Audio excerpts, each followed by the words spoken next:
Hi, everyone. Like Alicia said, I am Katie Morris. I am People Operations Program Specialist. I work in our People Operations team here at Zynga. So one thing that we are going to go over, because we didn't want to step on Duke and Amanda's toes, we're just going to focus on resumes and cover letter, because we could go on and on for hours about interviewing if we really wanted to. But especially because Zoom interviewing is so important right now, we just thought it would be easier to have them kind of cover everything. So I'll get started talking about cover letters. And cover letters are something that a lot of companies use and ask for, but not necessarily for any purpose in general. So these cover letters are just very basic, and sometimes there's no information on what should be included in them. A number of times it just asks for your resume and cover letter, and there's nothing to kind of follow through with, well, what's the expectation? What do I need to put? So to go over briefly what a cover letter should entail, you should have kind of a 1 or 2 sentence intro. You know, of course, have your name and contact information on the document as well, but the intro is something along the lines of, like, you know, how you heard about the job, why you're interested, or what position you're interested in, kind of calling out that information. It just shows that you are following what the job description is and what the job position is, and that you're not recycling the same cover letter. That's one tricky piece that I see pretty often, is somebody saying, you know, I'm interested in this position at this company, and it's something that's not the position or the company. And so they realize that you've just used the same cover letter for another job.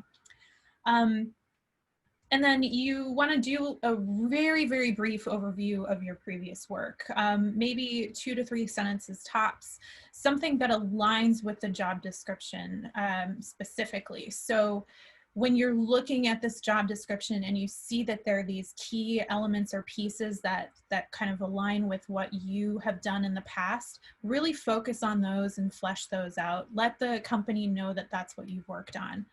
And then some examples of like soft skills and things like that that you can add in. You're a multitasker. Tell them how. You know, is there a specific example that you use that achieved multitasking in a positive way? Is there, excuse me, you're a self-starter. How so?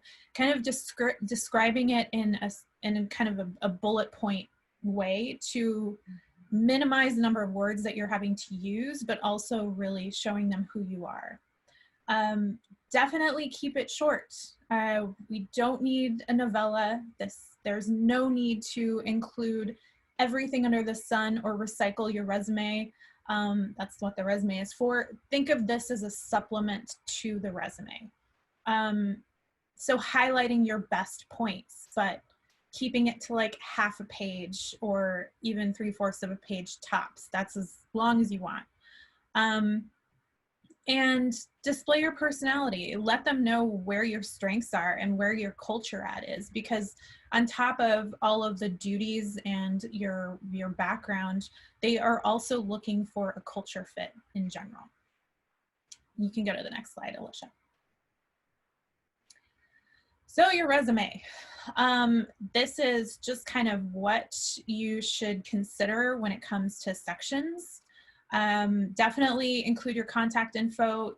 Sometimes, you know, people are looking at contact information and saying, oh, I don't want to include my, you know, address or things like that. That's fine. As long as there's a way for the recruiter to contact you. Email, phone definitely are a must, but also include things like your LinkedIn website or your personal website if you do have a portfolio. The addresses are very much less relevant nowadays, especially since we are in a remote environment. It's a little bit, you know, more old school to include that. So don't consider it a necessity. For a summary, you know, you make sure that it's something that's high level or that overviews your entire career or what you're looking forward to in your career. So for example, if you are, for my perspective at least, my background is in project management, and I utilize that in my role today. So I would have an overview of my experience in HR, which is, you know, going on 12 years, and then also include the fact that I am getting my certification in Six Sigma, you know, Green Belt project management. So that way you're kind of consolidating the information that you are going to have underneath in your experience. For experience, obviously it's a past role experience. One thing you want to make sure is that you are maintaining the number of bullet points that you're using under each role. And think about it in this sense that the previous roles should probably be the most important. So have more bullet points for those. You know, make sure that you are highlighting these relevant major projects that you worked on or duties that you worked on, things that align with what the job description has. Really start pulling out kind of key words and phrases and using those to format what the bullet points you have underneath those roles are. If you think there are additional activities that kind of focus on soft skills or other skills that may be included in those job descriptions, definitely add those in as well. But also keep in mind that it's not exactly what you did, it's how you did it. It's how you got there.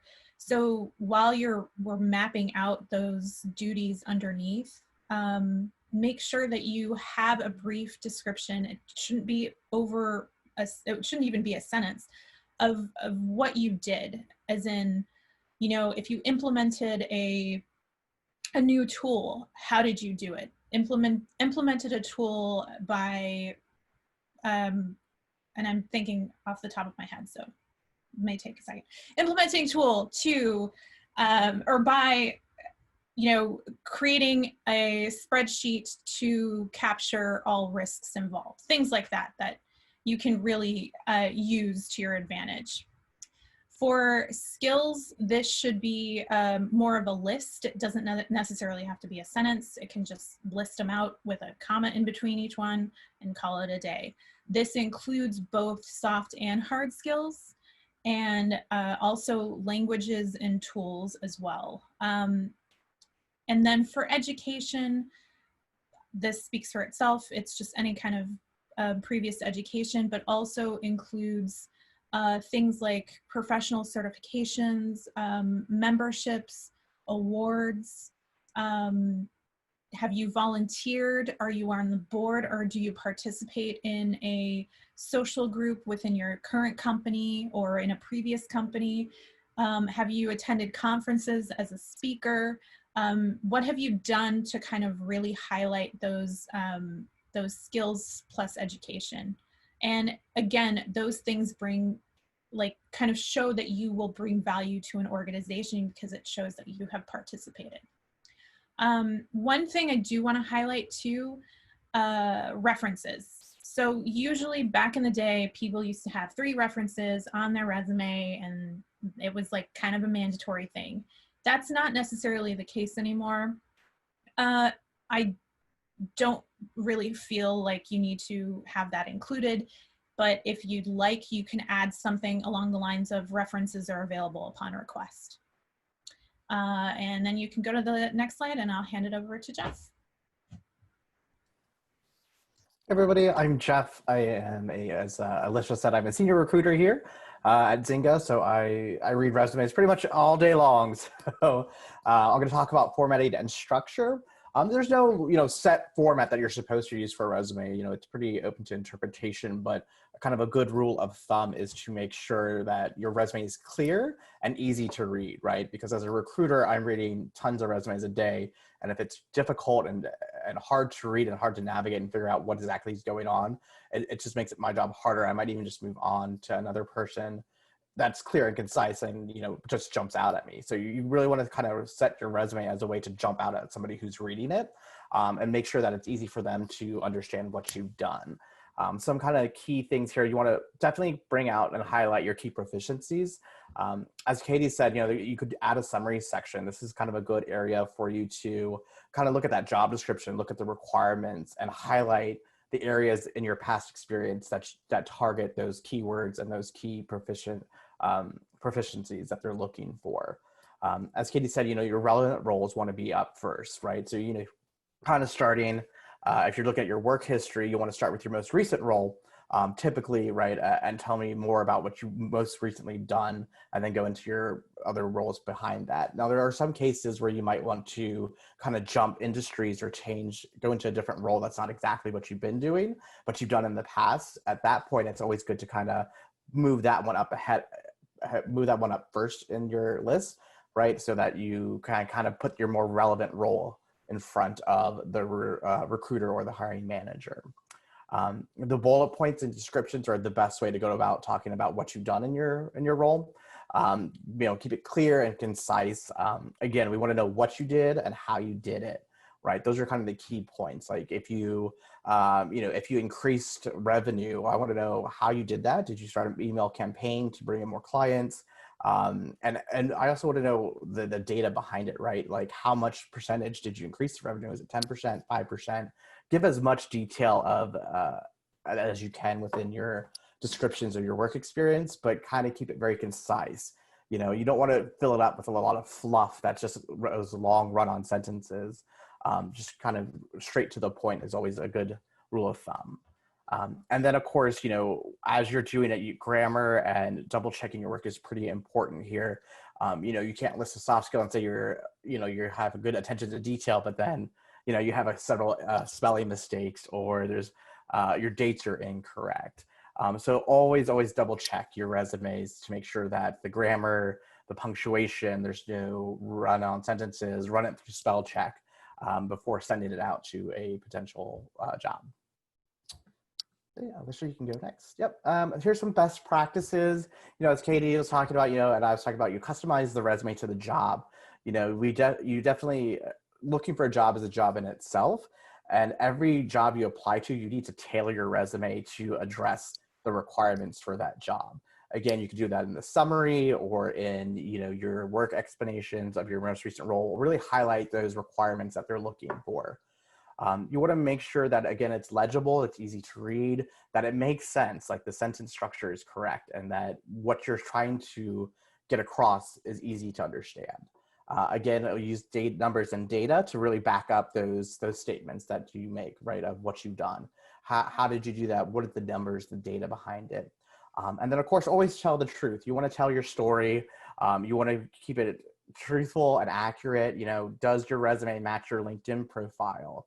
If there's inconspicuousities there, it's going to cause red flags and make someone double question what exactly did you do during these times.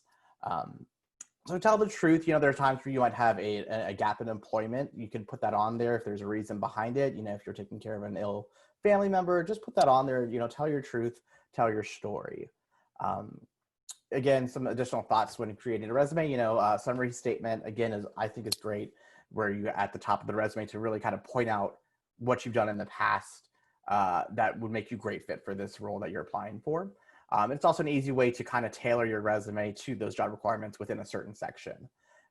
Creativity, again, is always a bonus. We want to see personality. The cover letter is a great place to do that. And then you want to, tailor it to the job, right? If it's a really creative role, marketing role, the creativity is great. If it's more of a finance role where numbers are important, you don't want to get too crazy with colors and whatnot. Kind of keep it to the industry that you're applying for. Be concise, again, you're very clear and concise. just because, again, hiring managers and recruiters are reading tons of resumes a day. So the clearer and more concise you are, the easier it is for them to understand and read your resume. Culture is part of, again, a great way to kind of show, who you are, how you'd fit into the Zynga culture or the job you're applying for culture. Cover letter is a great way to do that as well. And then the ultimate thing that a resume and what a hiring manager is looking for is for somebody who can solve the problem that they have, right? How are you able to solve that problem that the hiring manager is looking for? If they're looking for someone to help with payroll, how can your skills help them achieve their ultimate goal? And then for the next, and then Alicia, are we sending out this deck? Yes. Okay, in this deck we added some links for you all that are helpful, the cover letter resources, a couple of great ways to read about how to create the best cover letter, some things to avoid, some mistakes as well. And then we have several resources on how to write a good resume. So take a look at those, and if you guys have any questions, just let us know. Thank you. I actually have a question. I know that you had spoke about telling your truth, and for people that are getting back into the workforce, maybe taking a break or caring for family or children, how would you suggest to do that? Because I don't know today if they look so much at gaps or changing, every year job positions. What's the best way to capture that? I always find it, in the cover letter is a great way to kind of address it. If it's, let's say, you've been out of work for a couple of years, so your most recent role is, a couple of years back. And that way I know ahead of time that's what happened, right? It's not that you just stopped working. There's a reason behind it. Also, if it's in between different roles, just, putting the dates in there, small employment gap, had to go back home to take care of mom or something like that, I think is always great, just to kind of address it, right? And not to avoid it, just so that it's kind of like owning it. To me, I appreciate that. And then that way I could understand it. And then when I talk to you on the phone, I can dive deeper into it and see, where those gaps lie. And if there's any difference in, experience, if it's going to affect it at all. Awesome. Thank you. Do we have any questions for Jeff or Katie? Feel free to unmute and ask. I'll give just a second, or you can ask in chat. If not, and then Katie, you'll watch the chat while we move on. Yep. Awesome. I'll keep an eye out. Well, I will send it over to Amanda and Duke then. Hi, I'm Amanda. I actually started at Zynga during this pandemic. So I started in April and went through the whole interviewing process virtually and having my first day virtually. So I'm very familiar with what it feels like. It's a weird time in the world, and especially for job hunting. So a lot of these notes I actually just took from my own stuff that I was doing during the interviewing process. So I think me and Duke have some good tips and advice for you. So I'll pass it over to Duke. Yeah, hi everybody. So I'm Duke. I have been at Zynga actually not quite a year. It'll be a year and 15 days. So I have not gone through the Zynga virtual experience like Amanda has, but I am one of those people who perpetually interviews because I like the networking opportunity, and frankly, it keeps that skill set fresh for me. So when this opportunity came up to talk, it made a ton of sense for me to jump in. So without anything previous, we'll jump in, right? So before the interview, right? You've got the interview, you've got it scheduled. You're talking to either the recruiter or maybe the hiring manager. What do you do? And as we talked about it, right? You want to check out the company. You saw the job post because you got an email or a friend of yours said, "Hey, you should check out this job post at X company, Y company." You applied. You made it through all the screening. Jeff said, "Yeah, let's go. Let's talk to this guy." Or girl, and now you're having the conversation. So you want to know a little bit more of the company. So looking at the company website, news articles, which can be a little bit funny because recognizing that they're coming at them with some sort of a slant. And then my personal favorite is employee reviews on Glassdoor. I will say it is a little bit risky because those are You either get people who are really happy there and they give great reviews, or you get people who are on the other side of the spectrum. So I love Glassdoor. I think there's a lot of great reviews specifically around benefits, but you have to sort of take it with a little bit of a grain of salt, recognizing that you're going to get extremes of people who are posting reviews of specific companies. But it does give you a sense of what the company does, what kind of people work there, the culture, frankly, what's good and what's bad, or at least what people are complaining about. So good opportunity, good website to check out there. And then check out who you're going to be interviewing with. LinkedIn, news articles if it's relevant. I'm a big LinkedIn fan. I spent some time working at Microsoft, so I am ingrained in that sort of ecosystem. But looking them up and seeing, did we cross paths somewhere? Because that's very possible. Is there somebody that I know that they know that we can maybe not bond over, but at least know that that exists? I'll give you an example. I interviewed for the last job I had. I had an interview with the CFO, and it turned out that he had gone to college with my brother. And it was just sort of a random thing. And I knew a couple of restaurants in that particular town. And so it wasn't a big conversation. It might've lasted maybe 60 seconds, but it was a connection point. And that's ultimately what you're trying to do when you get to the conversation. You want to click next, Alicia? So prepare. So this gets more into the technology side. So I listed out some of the systems that I see people use. Obviously, we're using Zoom. Zynga uses Zoom. A ton of companies are Zoom specific, but there's also Teams, which is a Microsoft product. There's Blue Jeans that gets used by Facebook. WebEx is another one that's big. Whatever app they're going to be using, download it, install it, play around with it to the degree that you can. It is also perfectly okay, right? If you've had an initial just cell phone conversation with the recruiter, now they're setting you up with the hiring manager, and now they've got a Zoom, a Teams, a Blue Jeans, etc., to ask the recruiter, hey, can you spend 5 minutes, 10 minutes with me, just making sure that I know how this works and that it can work consistently. It's a great conversation to have. Absolutely fine. Testing the audio and video internet for the app. I would say stay away from phones as much as you can. If you can do it on a laptop or on an iPad, something that is frankly bigger and more substantial, that's a good place to go and check those things out. And then presentation, right? Decide where you'll set up. You'll notice that I've got a virtual background. Jeff's got a virtual background. Amanda, Katie, and Alicia are using their background. All of that is perfectly fine. You just want to be sure there's nothing that you frankly don't want to be seen and is appropriate for the conversation. Your background is you. I've been on virtual interviews where somebody was taking it in their bedroom. I was interviewing for the job. Absolutely fine, not a big deal, but it can be a little bit odd. So be aware of that and be cognizant of what's around. And going into the next bullet, right? Background, noise, and lighting, making sure that's clear. I myself have a light that's right here. And if I turn it off, right, that's no fun. Works a little bit better, but it's not quite as good as it is when it's on. So be aware of that. Test those things out.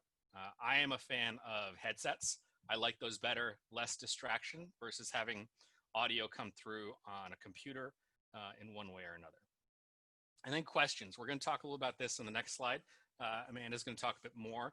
Draft up some questions based on your research. You don't have to use them, but have 5, 10 questions, probably at the most, that are that fit to the role, that show your interest, that really get the engagement that you've done and show that you've done research. And then plan for the worst, right? Inevitably, and this has happened to me. I had an interview with Google. This was probably a year or so ago, and I could not get whatever system we were using, whether it was Teams or Blue Jeans, etc. I could not get that working on the computer that I had because, frankly, I didn't test it.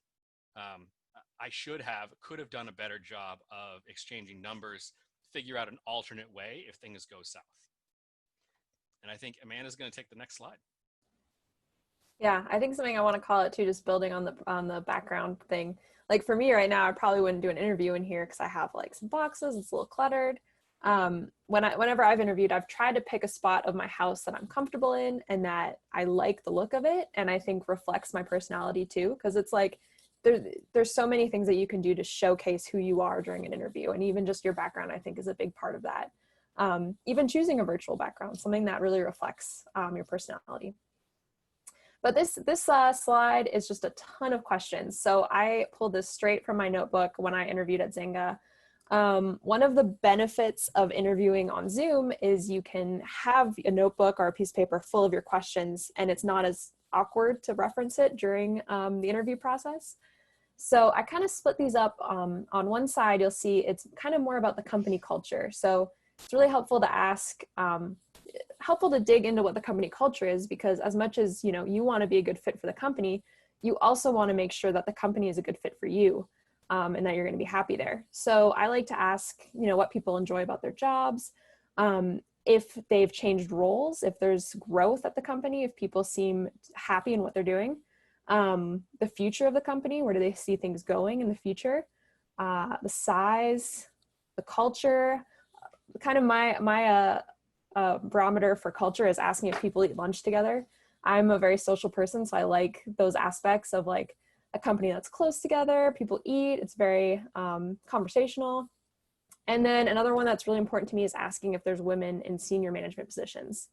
This can be a little awkward to ask, especially if you're interviewing mostly men.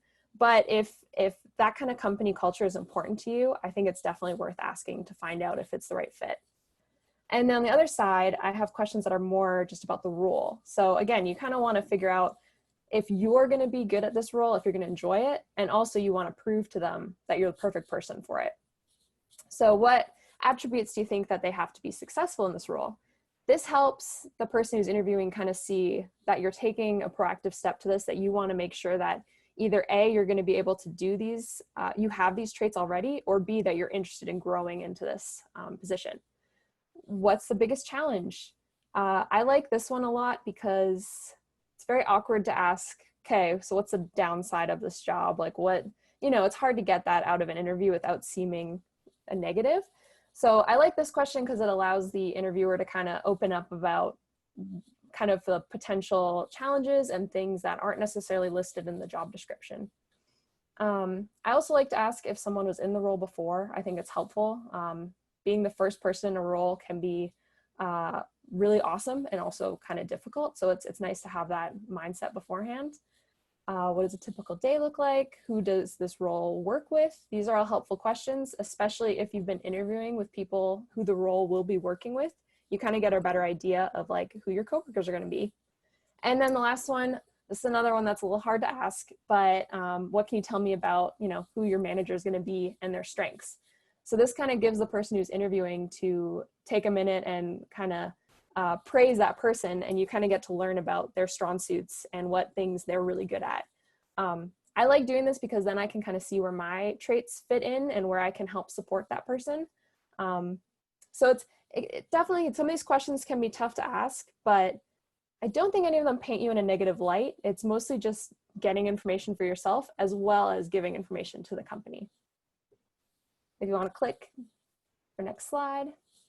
Yeah, so then the awkward one, right? So this, as we were putting this together, I was thinking about interviews that I've had that not go south, but are certainly get really weird at certain points, and it's the money. It's all about the money. At some level, at some point, they're going to ask you, or you're going to ask the elephant in the room, which is the money. And so with that in mind, right, my attitude has always been, if there's an elephant in the room, we introduce it, and let's talk about it. Let's get into it. And so in my experience, what's happened and the way this works is you go through the interview, specifically with the recruiter, it's usually the first touch point, and you have this dialogue and it's going great.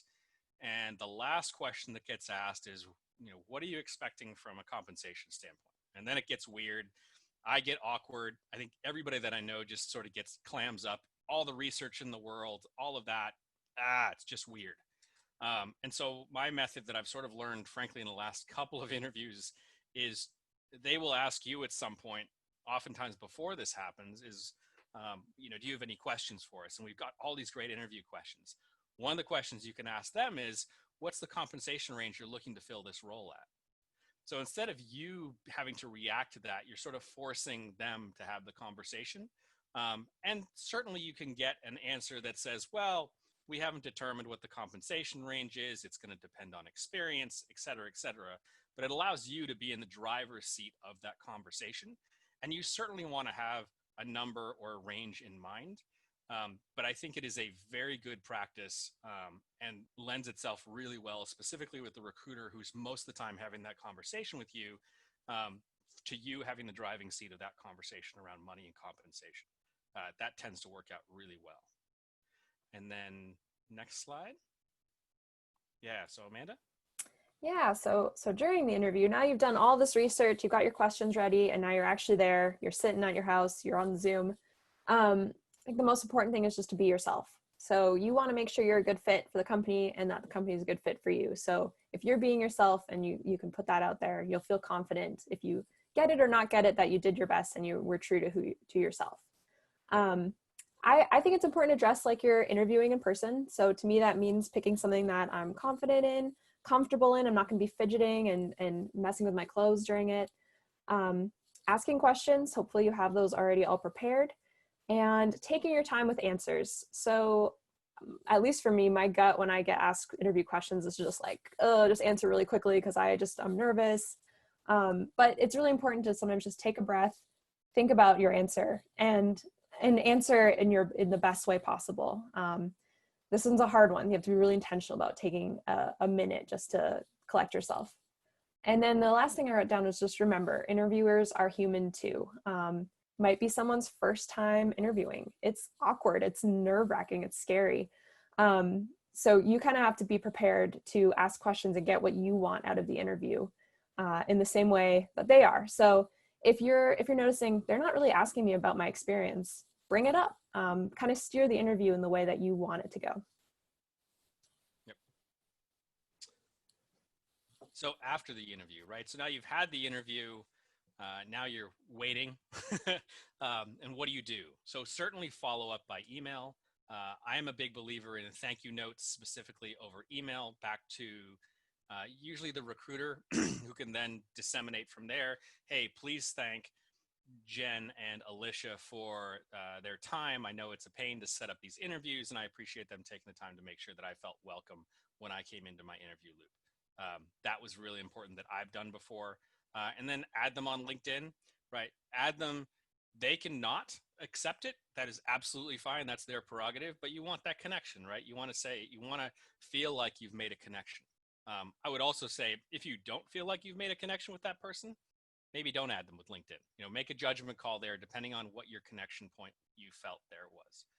And then, so one other thing on the follow-up by email. So one of the things that has happened, it's certainly happened to me, I imagine it's happened to everybody here, is you get ghosted, right? The company or the people you've been talking with just disappear. This happens a ton. I am of the belief that I will, to the degree that I can, force the recruiter to tell me, hey, we've decided to go a different direction. And so I will keep following up. Because the other side of this is, so you may not have gotten this role, and that's okay. There may be other roles that recruiter knows of that you might be a better fit for. Maybe this role got shifted in some other way that you don't know about, that you have no visibility to. You want to keep that connection to the recruiter appropriate, and you want that connection to be there when you need it in the future. I've had moments where I've emailed recruiters 6 months after I got told I didn't get the job at that company to say, hey, I happened to see this role. You may have remembered me, you may not. We interviewed X number of months ago for this role. Saw this one. I'm really interested in having conversation with the recruiter on this. Do you mind passing my information on to the recruiter? And sometimes I get a response, sometimes I don't. But ultimately, it's a good connection to have, and anything you can get in that direction is certainly positive. And then lastly, Alicia, one more click. If you don't get the job, realize this is tough, right? And I've had this. I get really excited about jobs. We have the conversation. I'm into it. I'm 100% there. And then they ghost me, or then they tell me I didn't get the job, and I feel horrible about it. And I've been on both sides of this, where I've been hiring and part of the hiring team, and I've also been on, obviously, the applying side. And what I've come to realize is I shouldn't say most of the time, many times it has nothing to do with you as the individual. it has a budgetary issue or a planning thing or something shifted inside the company that you don't have visibility to. It is exceedingly difficult. I am horrible at it myself. I admit that, to not take it personally. I will tell you, I got a job. This was at Microsoft. This is many years ago. I interviewed for this job. I thought it was the right fit, felt great, didn't get the job. Okay, 3 months later, I interviewed with Microsoft. I did get the job. Turns out that I was hired by a peer of this person who earlier told me no. And so I got the job, and once I was in there and I sort of got my feeling around there, I saw that other job and went, oh, thank God I didn't get that job. And I had no visibility. I felt horrible for a long period of time. And there's a component of finding the right fit for you. And I will tell you that job at Microsoft was the absolute right fit for me. If I'd gotten the other one, I would have been miserable and probably quit within a year. It was that bad. So that's sort of our presentation. And I think our next slide is really opening it up for questions if anybody has any or wants to say, hey, this happened or that happened. How should I handle this situation or that situation? Well, I have a question for you. We talked about compensation ranges just a little bit.